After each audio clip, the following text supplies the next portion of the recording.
my hood. I tell them everywhere, anywhere, but was really good.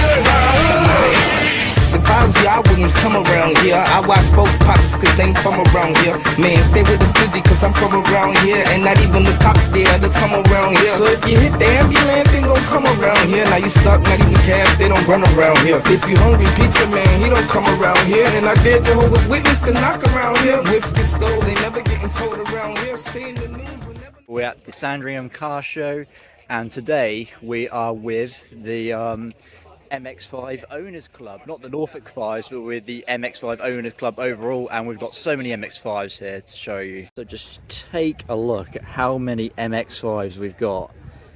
We've got absolutely loads. I'm not going to go through all of them because I'm going to show other cars as well as MX-5s. But yeah, just take a look. All of these MX-5s. We've got, I think we've got, I don't know how many we've got, to be honest. I haven't even counted them all. So yeah, we got my MX-5. Unfortunately, I'm not so sure if it's picking up on camera, but it's completely covered in Sahara sands because I literally cleaned it on Friday, which is the most annoying thing as well. Then literally the next day, it got covered in Sahara sand. So yeah, not very good. And I actually really like the colour of this Mark III MX-5. It's still got a nice sort of blue, it's sort of like a blackish sort of blue. It's actually quite a nice little colour. I quite like blue. And this is also quite a very nice colour. We've got a Japanese import Mark I with the gold. I'm not so sure what wheels those are, but those look really, really nice. And they suit the car really well. It's also got a little bit of a spoiler on the back. It's really nice. And right here is a car I thought I'd never see. We've got a Bugatti, like a really, really old Bugatti. And I don't think I've ever seen a Bugatti in person before, which this is actually really amazing. Yeah, probably not what most people think of Bugatti, but this is a pre-war Bugatti. And just take a look at that. I don't know what model this is, so if anyone can inform me on what type of model this is, but I do know, I have heard of this before. I think this is a pre-World War I Bugatti not Bugatti Veyron, but it's a Bugatti.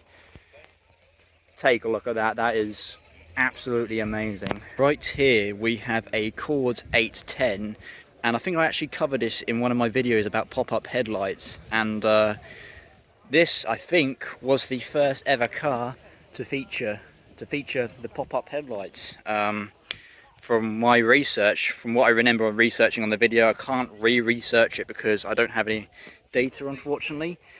But this is, in fact, I think one of the first cars, or I think this is the first car to feature the pop-up headlights, if not one of the first ones. We've got this Nissan 300ZX Fairlady. That looks like it's had some very serious modifications done to it. Right here on the front bumper, you can see there's two sort of air vents going into there, which goes into the engine bay, or the little, it looks like it goes into the air filters over there. And just take a look at this. It looks really aggressive, maybe aggressive for some, maybe too aggressive for some people, but I actually like it. And take a look at that wing. Really, really cool car. Double exhausts right there on the twin exit, dual twin exit exhausts. That is absolutely amazing. Looks like you got the bucket seats as well. And right here we also have a Datsun 240, I think this is. But yeah, very beautiful looking car, and I think this is probably one of my favorite looking 70s or 60s Japanese cars. And yeah, take a look at that. That is a really beautiful car as well. It's just a beautiful looking car overall. And we've also got another beautiful car right here. It looks like we've got a Porsche 911. Absolutely amazing car right there. And we've also got the rear mounted, I think this has got a Boxster engine in it, or a flat engine. And yeah, very nice car. And next to that Porsche, we have a Jaguar E-Type. I think this one's a V12 because it has a V12 badge on the back. I bet that sounds absolutely amazing. That's got V12, or I bet these do anyways, because these are just amazing cars, and these were one of the fastest cars you could buy back in the day. So yeah, and it's also convertible as well, so that's extra kudos points for me for having a convertible. And this is a car that I think is severely underrated. We have a Alfa Romeo Giulia Quadrifoglio, I think this is. It's got the cloverleaf sign on the side there. And this car is severely underrated, I think. I think this car is just really beautiful, and this is a direct competitor to the BMW M3. And to be honest, I think this is a lot more interesting than any BMW M3, or at least modern BMWs. And they got some harnesses in there.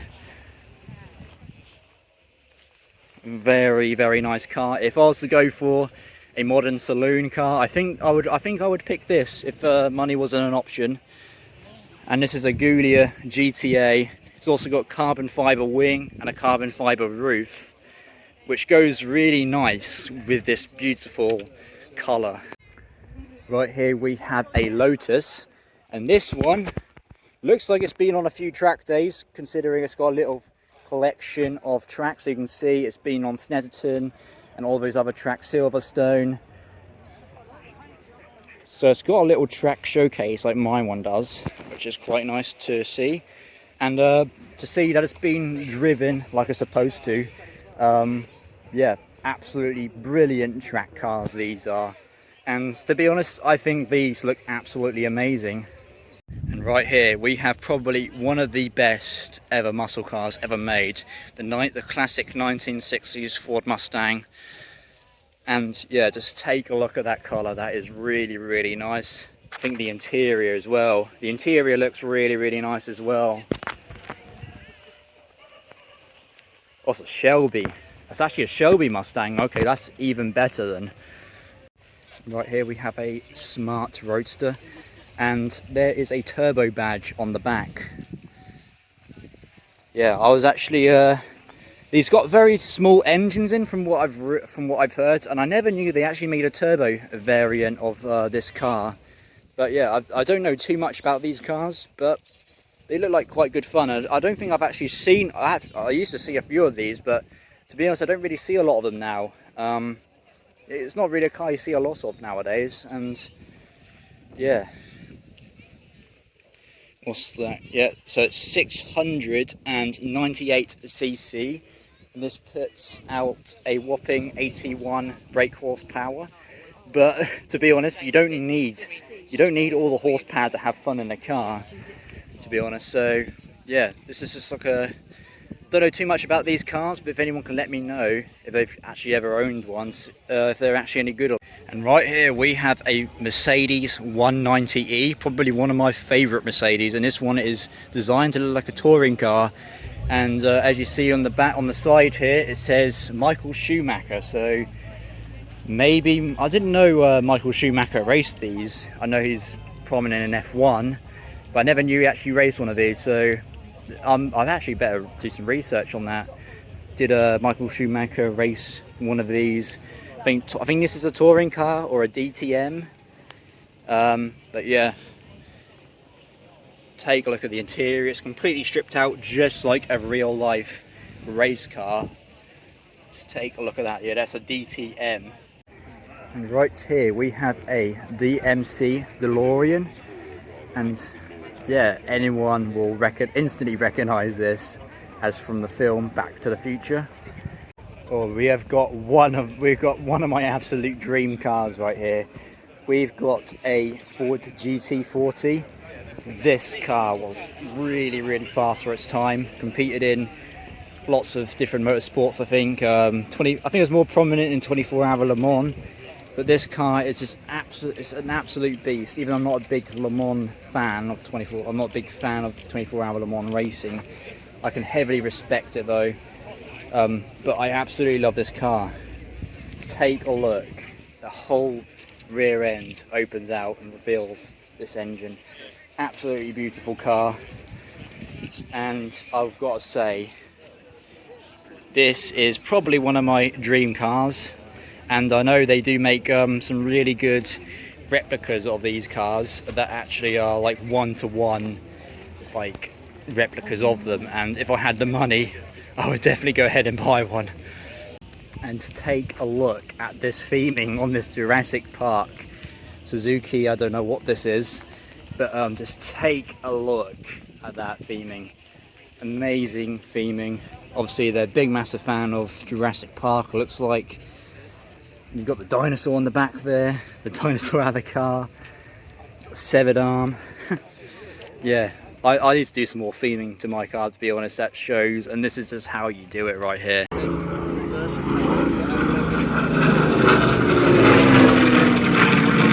Right here we have the JDM Dragon stand. We actually joined this club stand last time we came. I made a video on it as well. And just take a look at the graphics along the side there.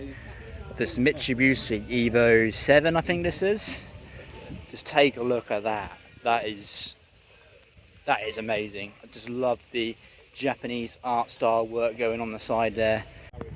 Right here we have got a Mitsubishi Eclipse convertible, and to be honest, I think these are actually very, very rare. I think I was talking to someone about one of these at one point, but yeah, I think these are in fact really rare. I haven't seen many myself, even going to ECJ meets and stuff like that. I've only ever, I think, seen one of these. Maybe this is the same one, but yeah, these are just really, really rare. R33. I think this is a GTST. I think this is a GTST. I could be wrong. Maybe it is a GTR. It's got the GT badge inside of that. So yeah, what an amazing car this is. We've also got a Toyota Supra Mark IV. And this looks completely untouched. This looks completely untouched. And it's getting hard to find Supras just in stock condition, unmodified. It is so hard to find one like this. Absolutely amazing. But yeah, we have got a Mitsubishi FTO. Really liking the wheels on there. They look really nice.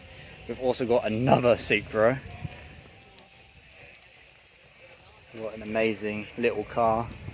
32 GTS, and you've got to love the R32. I think the R32 is it probably is one of my dream cars, or at least up there.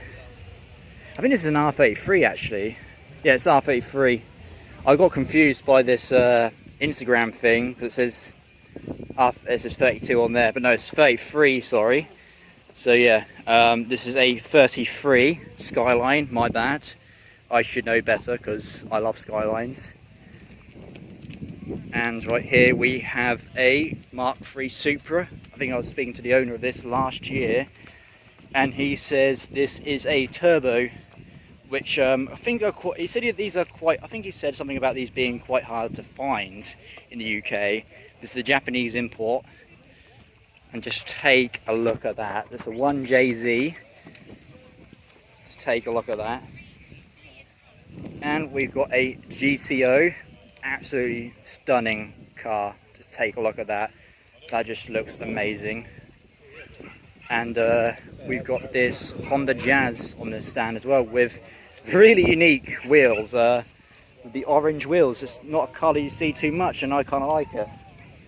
And we've also got a Type R. I forgot what generation this is, but these are a little bit more rare from what I heard. And this is the first generation to have the turbo Type R. Let's take a look. And in my opinion, it is a really good looking car, to be honest. Really good looking car. Really love the colour as well. And this Fiat is a Mazda MX-5 in disguise. That's quite funny. This is like an Italian MX-5. It looks a lot like an MX-5, to be honest. So, oh, MX-5 Owners Club. Oh, it is a part of us. Alright, I thought it was someone else, but